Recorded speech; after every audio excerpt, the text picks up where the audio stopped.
Ka disa fjalë që njeriu nuk do t'i thot kurrë dhe disa lamtumira që zemra e refuzon t'i pranoj. Sot një dedikim prekës nga bashkëshortja e këngëtarit e ndjer, Shpat Kasapi, ka prekur thellë mira njerëz.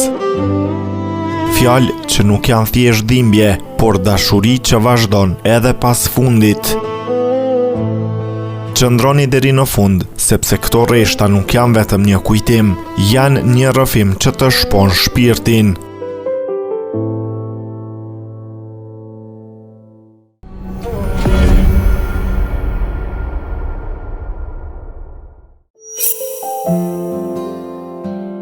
Bashkëshortja e Shpat Kasapit, Selvia, ka ndarë me publikun një shkrim të gjatë në gjuhën angleze, ku humbjen e tij e përshkruan si një lamtumir që nuk donte ta thoshte kurrë. Në fjalët e saj, ajo tregon se si mungesa e tij nuk duhej të ishte kurrë një kapitull i jetës së saj, por sot ajo zgjohet në mes të natës, duke përshpëritur emrin e tij në errësirë, sikur kështu ta afronte sërish pranvetes.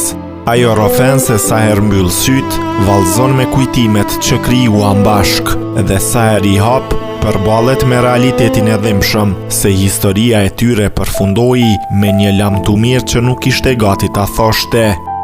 Selvia shkruan se ndonjëherë lutet me gjithë shpirt që kur të shtrij dorën në errësirë, të mos jetë vetëm dora e saj, ajo që prek boshllëkun, por më pas ndalet sepse një mendim tjetër i pushton mendjen, si do të kishte qenë jeta e saj nëse Shpati nuk do të kishte hyrë kurrë në të.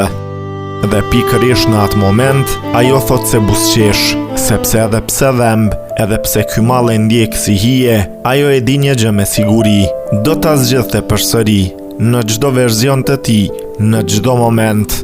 Dhe ndoshta kjo është pjesa që dhem më shumë, që kujtimet që krijuan ende ndihen si shtëpi, dhe diku thellë brenda saj ende jeton shpresa për një jetë ku ajo nuk do ta kujtoj vetëm, por do të jetoj me të. Ky dedikim nuk është vetëm një postim, është dëshmi se dashuria e vërtet nuk mbaron me vdekjen. Pushofsh në paqe Shpat Kasapi, ndërsa fjalët e Selvijes mbeten një kujtesë e dhimbshme, por e bukur, se disa dashuri jetojnë përtej çdo fundi.